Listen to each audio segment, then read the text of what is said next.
Well, joining me today, the man in charge of it all, PFL CEO John Martin. John, how you doing? I'm good, Jake. Nice to be here. Oh, thank you for joining us. Very special guest. A lot of fans are going to be excited for this one. And something I've noticed as a PFL fan, longtime PFL fan, MMA fan, your guys' event pace is off the charts right now. Every weekend you guys are busy. You even got, I think you have PFL Africa this weekend. The schedule's filled. So I guess how has that been? Coming in, new role, and then just not slowing down. Yeah, well, that was the plan, and it's working, and it's encouraged. We're seeing some really encouraging signs, and this, I was in an internal meeting earlier this morning, and I was just talking to the team, and I said, we're now right at the beginning of what I think is going to be the most fun part of the year in terms of, because as you said, we've got an incredibly busy summer. And we've got our regional leagues, as you said, PFL Africa has an event, and then really beginning right at the end of June 27th in San Diego. Yep. And then we don't stop. We go San Diego, Austin, DC, New York, and then stay tuned. There'll be some more announcements as we just keep going into the latter part of the summer. So I'm really, really excited. And I think there's going to be a lot of great fights for the fans. I know, positive or negative, all the critique comes your way. You get, you probably get the blame for stuff you shouldn't. You get credit for stuff you maybe shouldn't. That's just how it is, a man with your position. But with all the journalists and fans critiquing, giving their opinions, good or bad, I don't know if anybody ever really asked the man who's in charge of it all. How do you feel like things are going? Like, what's your opinion on how the start has been for you? Well, I think things are going well. I'm maybe my own biggest critic, honestly, because I came in, I made a bunch of changes very, very early on, and we knew that that would shake things up. And I had hoped that the overwhelming reaction from the fan base would have been positive, and I think it has been. I mean, as you said, you're never going to get unanimous consent, and there are some people that really loved the tournament that the company used to have in the U.S. And I stepped away from that. Now we've got a more traditional system with rankings and matchmaking, and we're selecting venues on an event-by-event basis. I like that better. I think it's better for the fans. I think the production of the company has improved. For anybody who's watched our events in the past and now they've watched this year, the pacing is improved. If you're in the arena for an event, it's more fun. We paid a lot of attention on how do we keep the audience engaged for those that are there live. We've instituted walkouts, which are really kind of fun. The fighters really like it. And we've even had some live music accompany some of the international event walkouts. And so, ticket sales are up, ratings are up on ESPN. So early signs of strong, encouraging results. But I'm also, like I said, I'm my own biggest critic because I want things to go faster and I want things to ramp up more quickly. So I think we're on the right track. I think importantly, we're not the number one promotion. And so we're incredibly respectful of that. We have to try harder. But I think the sport really deserves to have more than one really successful promotion. And I hope and expect that the number two will be PFL. So we're trying our hardest here. I'm going to bring some of that back up again later because you brought up some great points. But this next one, this might be cliche. I'm not sure. I would love to hear your answer. What do you want your era of PFL to be remembered for someday? Does that make sense? Yeah, I mean, I think I'm too early in my tour of duty to really even think about that. But I mean, when I took this job, I took it as a fan first, and I wasn't really looking to necessarily even work again. I was kind of semi-retired, and I was having a good life, and it took something like this to get me energized to come back and really and give this 100% of my effort, which I'm doing. And what I really would like the legacy to be is that, hey, this leadership team and the team that I've gathered and I'm leading at the PFL, which is really a terrific team, like they helped really, really establish and grow the global category of mixed martial arts. The fan base is massive. And there aren't that many premium MMA events that are held around the world. So I still believe the audience base is underserved around the world. So our goal is to try to bring great fights, bring great events, and hopefully get recognized for that in the marketplace, both with people coming out, as I said, attending our events, and we've held 7 events so far this year. I believe every one of them, except one of them, has been sold out, which is really encouraging. And we've got to get some TV partners to be willing to pay for it and get some more sponsors coming in. But like I said, that if I could, people could look back and say, the PFL was here, and when I left, it was here, and it was really on its way to being widely recognized as one of the preeminent premium MMA promotions in the world. I think that would be really high praise, and that's an ambitious goal. Well, you guys are off to a great start, in my opinion, because obviously Van Steenis is out, so you have to make Johnny Eblen, Impa Kasanganay rematch, which is great. But the thing that stood out to me there was the interim belt. I think that's a brilliant idea. Not going to clog up the division and make people wait. So I guess what was the thought behind that? Well, I appreciate the comment. It's always requires a lot of judgment as to whether, because Costello didn't do anything wrong. Right. He's injured, and I know he wanted to fight, and I know he wants to come back as quickly as he can. Having said that, we're getting a little bit of momentum as an organization, and particularly in the middleweight division, it's arguably one of, if not our division that has the most depth. Right. And there are some really terrific fighters there, all of whom are deserving and want to be recognized as the ability to move up. So instead of waiting for Costello to come back, I thought that this was a good and fair and just way to recognize, the fact that Johnny's ready to fight. He deserves a championship opportunity. Impa had a really incredible knockout in Pittsburgh of Dalton Rasta in the first round, and his career stands on its own, and he's deserving of a championship fight. And so in this way, certainly Costello is going to be right in the mix when he comes back and he's healthy, but give the fans something that, have fights with real stakes. And that's one of the things that I really wanted to try to do to come into the year. Have fights with real stakes, develop stars, and have fights that, are the best fighting the best and entertaining. And I think having it be a championship belt fight is going to engage a lot more people because there's a lot at stake. Yeah. And I don't believe the injury has been disclosed. I'm not asking you to give out his business, but do you know a timeline at all that we can expect for Van Steenis? He hasn't announced publicly, so I don't want to jump in front of that, but understood. I don't, I expect that it's going to be a matter of months, and I know he wants to get back as quickly as possible. So we wish him a speedy recovery, but I didn't want to slow things down. Sure. And I'm hoping for some clarity on a couple other divisions. First up, and I have fans asking about this all the time, and I ask fighters, and they're not always sure either. So your guys' featherweight champion, Timur Khizriev, obviously in the news, I think 2 summers ago now, was shot 5 times, miraculously recovered, but he hasn't fought since. So do you guys know the plan for him yet? We do. Haven't announced it publicly, but he will be back. I'm pleased for that. And, awesome. I wasn't aware of his story before I joined the PFL. It's a crazy story. So happy to hear that he's back, and sure, he's an incredible fighter. So we can't wait to get him back in the cage. So featherweight title announcement coming soon, sounds like. Well, we got a number of really good featherweights. I mean, we're starting to, I think, for people that pay attention to the PFL, if you look at our bantamweight division, our featherweight division, we're starting to get some real depth of talent. Oh, yeah.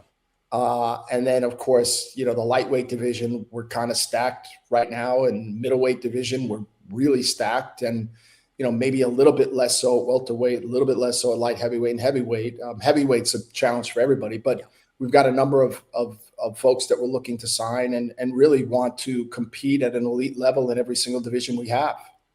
The other division I'm curious about, and because, I have no stake in this game, but what makes sense to me, and you can tell me if I'm wrong and I won't be offended, but Liz Carmouche got a big fight against Vivian Araujo, Dakota Ditcheva and Kielholtz are fighting.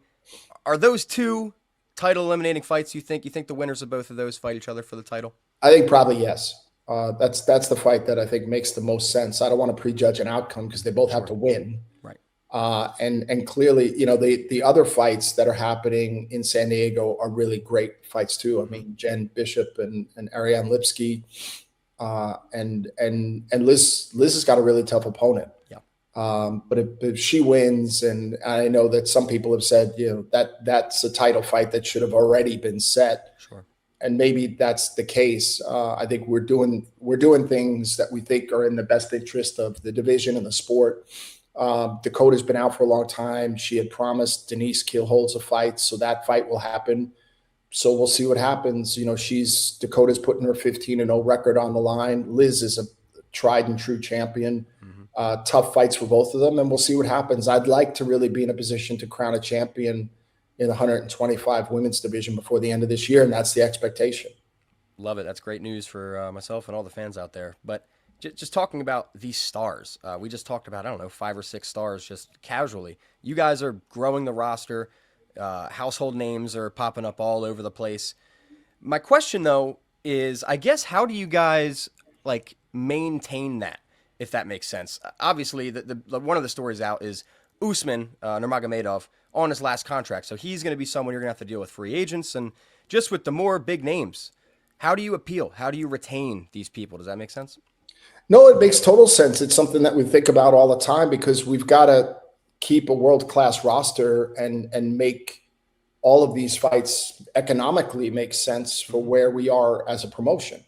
So my goal as the CEO is trying to go out and get as many revenues as we can to support, so we can maintain the most premium, preeminent fighter roster that we can. Right. And in the meantime, for those fighters that are with us, give them an experience that maybe they can't get anywhere else. And that even includes the UFC. If you're an elite fighter at the PFL, perhaps we can pay a little bit more attention to you, and we can treat you a little bit differently than the UFC, which is just bigger, and it may be harder to make a statement there. It may or may not be. But for Nurmagomedov, I mean, his legacy is clear. He's a fantastic champion. He's walking around with a lot of confidence and a lot of aura. This is his last fight under the agreement. We haven't really engaged in any discussions with him yet. We'd like to see, let's get through the fight and see what he wants to do. He's a great part of the PFL. We love having him here. And if it makes sense to keep him and makes sense for us, and he wants to do it, we'd love to have him stay. Sure. We just have to wait and see what happens. If he really wants to go off and go somewhere else, then we'll have to deal with that too. I mean, that's, in our job and in our position, and it's something the UFC has done brilliantly throughout the years, is the brand has to really be first and foremost. And you have a portfolio of fighters and an ecosystem, all from finding the next great star early in their career. And I think we've got a number of those really exciting young fighters coming up. And then you try to create stars and then keep them for as long as you can, as long as it makes sense. But there's no one star or 2 stars that will effectively represent the entire organization. And of course, we still in terms of our making of stars, we still have some distribution issues we're trying to correct on our side to make sure that we get our brand out to more and more people. But right. Usman's an elite fighter. I've said from the moment I joined here, I think he's one of, if not the best lightweight in the world right now. I stand by that. I mean, the UFC's got great lightweights, but Usman he seems to be a fighter that doesn't have any weaknesses at the moment. And just real quick, just because you touched on it, I was curious. The distribution issues, I have seen, some people be like, I don't know where to watch PFL this weekend. Some not Americans, usually, Canadians. It's America too. Yeah. Well, what's the plan in short? You said you guys are working on it. We're still working on it. There's nothing to report. I mean, these are complicated discussions, and we've got some ongoing discussions with several large distributors in the U.S., and we're taking our time. I think it'd be, the summer's an interesting time to showcase our product, and I'm excited about what the summer's going to bring.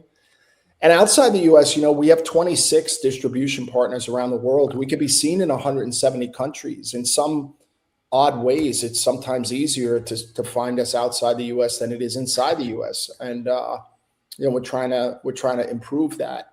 But in the U.S., the challenge is you're competing against so many different sports. Oh, there's also 400 MMA cards on a day. Yeah, I mean, so that's the issue there, which is just that and it's a market that is used to being super served. Right.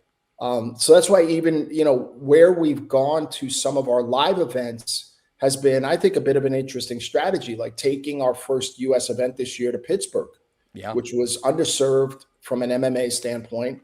And we set a record for the arena in terms of gate and F&B. And I got to tell you, it wasn't the biggest arena, but it was packed. Oh, yeah.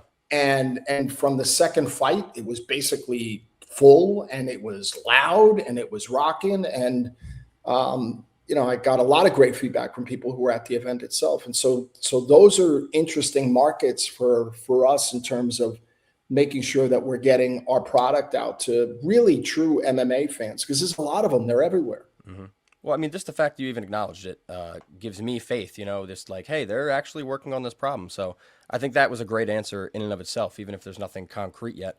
And John, just with all these great perspectives, ideas, plans that you want to bring to the table, I guess, who is John Martin? Are you an MMA fan? What got you into MMA specifically? Tell the fans who you are. Yeah, well, I'm here because, like I said, first and foremost, I was a fan. I walked into an MMA gym when I was 25 years old. I'm a little bit older than 25. That was like 3 years ago. Yeah, exactly. And I ended up doing martial arts for 15 years actively. And, originally in karate, and I've got a black belt in that. And then I went to jiu-jitsu and did that for a number of years. And I've trained with everyone from heavyweight Golden Globes trainers, the guy who was the winner of the Golden Golden Glove? Golden Glove? Golden Gloves. Thanks. I'm still in my entertainment world. Golden Globes. So between traditional boxing, Muay Thai, some Kung Fu and karate, jiu-jitsu, I loved it. And I watched UFC 1. And I thought it was the most extraordinary thing I'd ever seen. It was on a VHS tape. I had it. I put it in my VCR. And then I worked at a media and entertainment company, Time Warner, and I tried unsuccessfully twice to get them to acquire the UFC. Once in 2008 and then again in 2016. And I wasn't able to convince them to do that. But I always thought that was a huge miss that we had, because I really saw from the beginning how explosive MMA could be as a global sport. And I was right. And kudos to Lorenzo and Dana and what they did at the UFC and what Ari and the team are continuing to do there. I mean, they're really setting the high bar for everybody. But you look at, new entrants into the market. It's not great when you have more and more competition. But I look at what MVP is doing. They're disrupting the market, but they're bringing in casual fans. They're introducing the sport to people that otherwise wouldn't spend $80 on a pay-per-view event, and they wouldn't probably watch it if it wasn't available on Netflix at no incremental cost. And I think that's good for the sport, because the more people that go, oh yeah, I saw that was kind of cool. Like, let me go watch it again. That's how I discovered MMA. Let me go look at other promotions, stuff like that. Yeah, exactly. So that's what gets me excited about this, which is it's a crowded area, but it's an area with a lot of interest right now. Boxing has had a resurgence as well. I mean, I thought 10, 15 years ago, boxing had really plateaued and was declining. The average age of the audience was getting older. But now there's a whole resurgence there as well. And in part, it's because of these big platforms that are spending big money to host these events, led by Netflix, but also look at what Paramount Plus has done with UFC. So it's an interesting space. And my old world in media and entertainment and filmed entertainment and TV, those businesses are getting massively disrupted, not the least of which now by AI. Well, you can't AI fighting. And there's nothing more human than showing up at an event and seeing a live sporting event of two elite athletes putting themselves on the line to prove that they're great at something. So I think the future of sport is very, very bright. I think the future of MMA and combat sports is very, very bright. And I just want to make sure that the PFL is occupying a pretty interesting and nice position within that. And that's really the goal. That's what we're trying to do. And my last question, we have like 2 or 3 minutes, so you can answer as quickly as you'd like. And I would normally never ask someone in your position about a specific event from a competing promotion, but this week's a little different, obviously, just for the world of MMA. I mean, MMA, the UFC, they're going to the White House. So, one, what are your thoughts on this? But two, after you answer that, do you have a dream event that you would someday like to do for PFL? I don't. I'll answer that one. That'll be quick. I don't have a dream event. I do want to continue to host events in countries that we've never been. Sure. So this year we went to Spain, and we've had incoming inquiries from countries like Mexico and Brazil and Argentina and Singapore and Russia and so continuing to push the envelope geographically, I think is fun. And seeing the fans, you realize that global MMA, it's instantly recognizable. It has no borders, and MMA fans will watch MMA from anywhere. That's cool. In terms of the White House event, look, I think. First of all, I hope it doesn't rain, and I hope the bugs aren't out in too much force for the benefit of the fighters. But look, I think, again, the idea that the country is going to recognize on its 250th birthday or thereabouts and have an MMA event highlighted and showcased on the White House is extraordinary testament to the sport. And yes, there's political ties between Dana and the president. I mean, so maybe that waters it down somewhat. I hope the card delivers. They've got some really good fighters on that card. Not as much U.S. representation as I would have thought to celebrate the country's birthday, but I hope the event goes well, and I'm sure it will. And like I said, more way to get casual fans looking at this, and so I really do think competition is competition.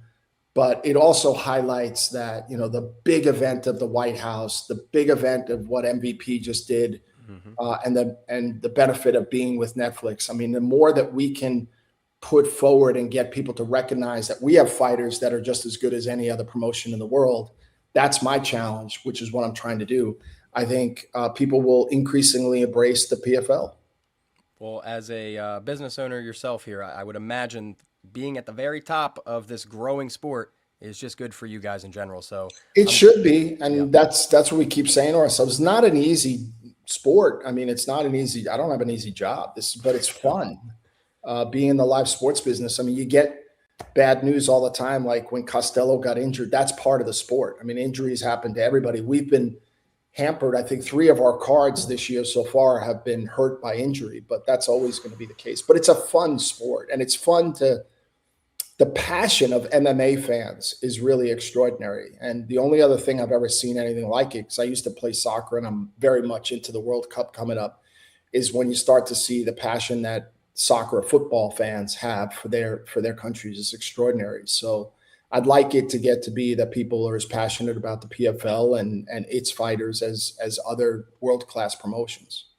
Well, I'm not just trying to make you feel good by saying this, but your passion that you have at the very top is refreshing. It's good to see a CEO actually have this passion and interest in growing the sport. So as a fan, thank you very much for that. But John, again, thank you for your time as well. Before I get you out of here, anything for all the PFL fans watching?